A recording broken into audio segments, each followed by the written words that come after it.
તો કચ્છ શુષ્ક પ્રદેશ છે ત્યારે 2 વર્ષથી જિલ્લામાં સારો વરસાદ પડે છે એટલે દુષ્કાળ જેવી પરિસ્થિતિ સર્જાઈ નથી। ત્યારે કચ્છમાં પશુધન પણ મોટા પ્રમાણમાં હોય। પશુધનને ઘાસચારો પૂરો પાડવા ભુજ તાલુકાના કુનરિયા ગામે નેપિયર ઘાસનું વાવેતર કરવામાં આવ્યું છે। આ ઘાસ એકવાર વાવ્યા બાદ ઉત્પાદન કાર્યરત રહે છે, જે ગાયો અને પશુઓ માટે ઉપયોગી બને છે।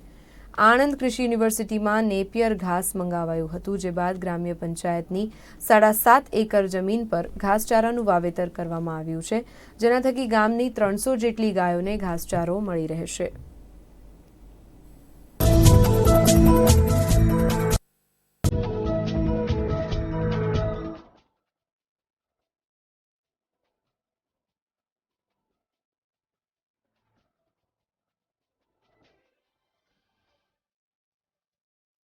કચ્છમાં સામાન્ય રીતે દર બીજા અથવા ત્રીજા વર્ષે દુષ્કાળની પરિસ્થિતિ હોય છે અને દુષ્કાળની પરિસ્થિતિમાં જે છે પશુધનને ખૂબ મુશ્કેલી પડતી હોય છે અને માઇગ્રેશન કરવું પડતું હોય છે। ત્યારે આવું પશુધનને બચાવવા માટે દુષ્કાળની પરિસ્થિતિમાં જો આપણે પંચાયતોએ પ્રયત્ન કર્યા હોય તો જે છે આપણે ઘાસ ઉપર આત્મનિર્ભર થઈ શકીએ। ઘાસ ઉપર આત્મનિર્ભર થવાના ઈરાદાથી જ કુનરિયા ગ્રામ પંચાયતે જે છે પોતાની ગૌચર પ્લોટમાં જે છે નેપિયર ઘાસનું વાવેતર કર્યું છે અને નેપિયર ઘાસના વાવેતરથી જે છે લગભગ 300 જેટલી ગાયોને થઈ રહે એટલા વિસ્તારમાં, એટલે કે 7 એકરમાં જે છે નેપિયરનું વાવેતર કર્યું છે।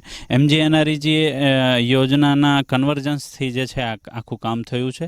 આણંદ કૃષિ યુનિવર્સિટીથી નેપિયરની સ્ટીક મંગાવી અને ગઈકાલે અને આજે એમ 2 દિવસ સતત જે છે નેપિયરનું વાવેતર